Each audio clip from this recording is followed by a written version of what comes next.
the paint was a lot tougher on that one. It took a lot longer than expected. Sometimes that's the job, that's fair enough, as I said before. Sometimes you've got to take the rough with the smooth. This one was definitely one at the other end of the scale, unfortunately. But I've had some easier jobs in the past, so they balanced themselves out in the end. But it was hard work, it was tough, but at the end it looked stunning. The customer's over the moon. He's got his brand new car back, which is great. Well, you know, looking like a brand new car, which is the main thing.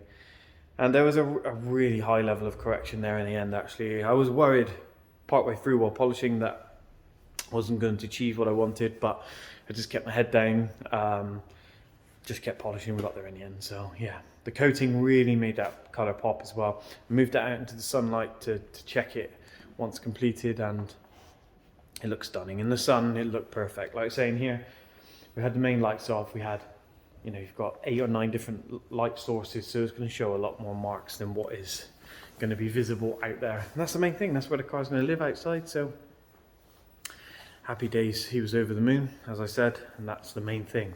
Right, so I do have an empty workshop, but not for long. I have, or we have, 1-day basics training course here. Wasn't planned, wasn't advertised. We just, a guy contacted us. Can we do a course ASAP? We had nothing booked in today, so why not? Why not? Makes sense. We weren't doing anything else, so why not have a bit of fun training? So I have some leather seats there ready for leather cleaning, and there's a bit of upholstery, so we can do upholstery extraction. We still have 2 minging seats in the corner for that. The Subaru is outside right here, because you use that for training. That's been sat outside in and out every single day for the last 2 weeks, so that's actually filthy. It actually looks almost as bad as what it did when it first arrived. So yeah, so that'd be good. We can also get some polishing done on that as well. Why not? Saves me having to do it. We can do it today. There's going to be 3 of us, me, Laura, and the trainee, so we'll be able to get on with that. So I need to finish setting up, and then we'll crack on with training. So I'll catch you up in a bit. Right, so that's our basic training over. A 1-day basics course covering the basics of detailing. Surprise, surprise. Yeah, so we got to work on the trusty Subaru yesterday, which is not trusty actually, because it's not starting when I want it to start. I think the earth cable off the battery has not got a very good contact anymore, and it's not starting. So great, so it's not trusty. But anyway, we worked on that. We did engine bay, full decontamination, tar removal, fallout removal, washing, claying. We went through all the basics, wheel cleaning, good basic knowledge. We then did claying, and then we moved on to the interior. Obviously not on this because it doesn't have an interior. So obviously I've got parts of interior everywhere, which is actually really good because you're not in the car confined to a small space trying to, you know, climb over each other to do the training. So we've obviously done extraction with bits of carpets and seats and that I've had. We've had leather seats for leather cleaning, upholstery for upholstery cleaning, we've had plastics for plastic cleaning. So we had all of an interior outside of the car anyway. And then we did a bit of glass cleaning on the car. So yeah, once we completed the interior, we did polishing. Some parts, obviously, we didn't get it all done. That's not the aim. As I've told you many times, it's not about the car on training. So there are a few bits of this which is shiny than it was. Let me grab a light. One of the best bits is this wing. So I don't know if this... Hopefully this shows on the camera just how bad this is. Yes, it looks like it on my screen, so that's nice. But look at this. This isn't perfect, but I'll tell you why in a second. But look at the difference. I mean, that is horrendous, probably the worst paint that you'll get in, and that is actually really respectable. You know, like if the whole car looked like that, this would be you'd see it and think, well, that's a really clean car. But the shine and everything, the level of correction, and the best thing about that is that was a 1-step, and the pad's still on there. So yellow sponge on a corded XFE DA, and with this stuff, which the camera doesn't want to focus on. There we go. So you can see EX0406, that's 4 cut, 6 gloss. So that's not even a heavy cutting. polish that we do. That's a finishing polish for us. That's a dual action finishing polish. We have a 2-step system. Well, you can call it a 3-step system now, actually, so I'm confusing it for you guys myself, but it's a very simple dual action system. You have red bottle, red pad, yellow bottle, yellow pad. Very, very simple. But now we are going to confuse it because we've brought ultimate cutout, which you can use on a dual action as well. And this is the heaviest cutting compound there is. Simple as that. It is insane, especially when twinned with a hybrid wall pad, which I have out here, which is obviously one that we've used quite a few times. That, with that, even on a dual action, is insane. That will give you rotary levels of cutting. It's just incredible. So even if you have a dual action and a weak machine, well, I don't mean you've got a weak machine, just the dual action is the weaker machine compared to a rotary or even a forced rotation. So if you have a dual action, those 3 polishes, Ultimate Cut, X-Cut, EX046, those 3 pads, you will have an incredible combination for you to, you know, polish any car pretty much.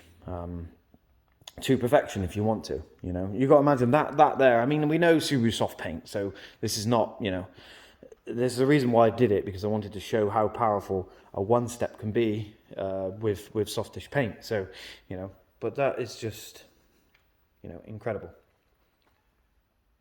So that's why I did that. So, you know, obviously we could go X-Cut 5.5 and then 2-stage it and do EX046. So if we wanted to get really high levels of correction, I could use hybrid wall pad and ultimate cut and you know, really attack it, and we would achieve almost perfection.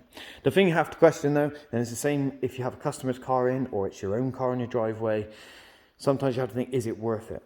Okay, so this looks incredible now, but there is patches of rust from stone chips.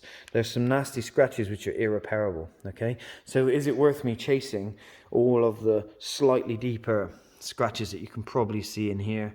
Hopefully, see the odd one? Is it worth me chasing them when we have patches of rust and deep scratches that can't be resolved? Obviously this is my car, so, or if it's your own car, you'll probably think yes it is, but if it's a customer's car, then this wouldn't be, you know, look at this rust scab here.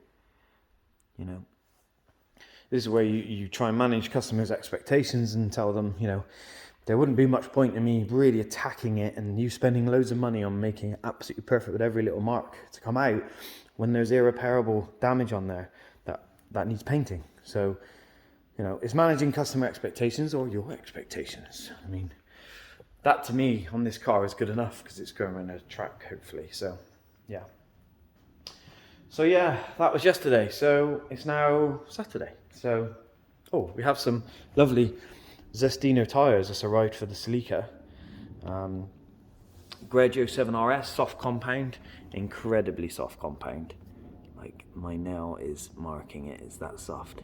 Feels like Play-Doh. And we can't wait to get them out on the track. So they need to go to the wheel refurbers to be put on the new wheels and they go on the Celica. I'm just babbling little bits now just to catch you up on things before I end the episode.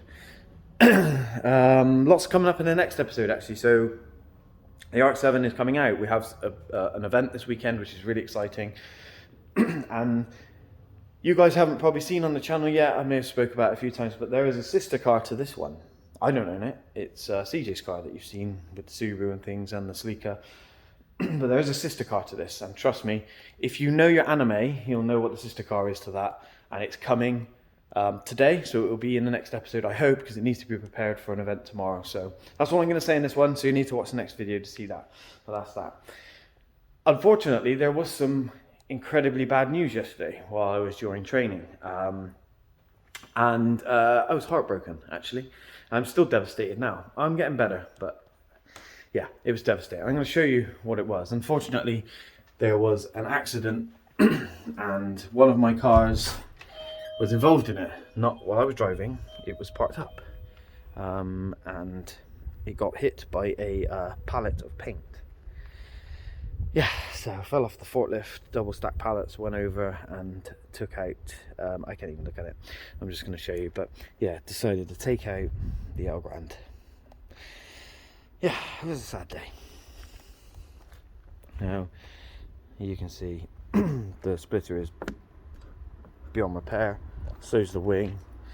There's paint everywhere, and yeah, I've had enough of of looking at that, so I'm running away. So yeah, that's going to be repaired next week. The guys who did it have said, yep, totally our fault, we'll get it sorted. So really sad, but hopefully it gets sorted. I know the pearl paint is an absolute pain to match, so yeah, hopefully they do a good job. Well, they have to do a good job, so. But yeah, it's just sad because now I don't have the elgrand. I'm in the Audi, so yeah, but never mind. Things will get sorted. Right, thanks for watching, guys. I'll catch you in the next episode.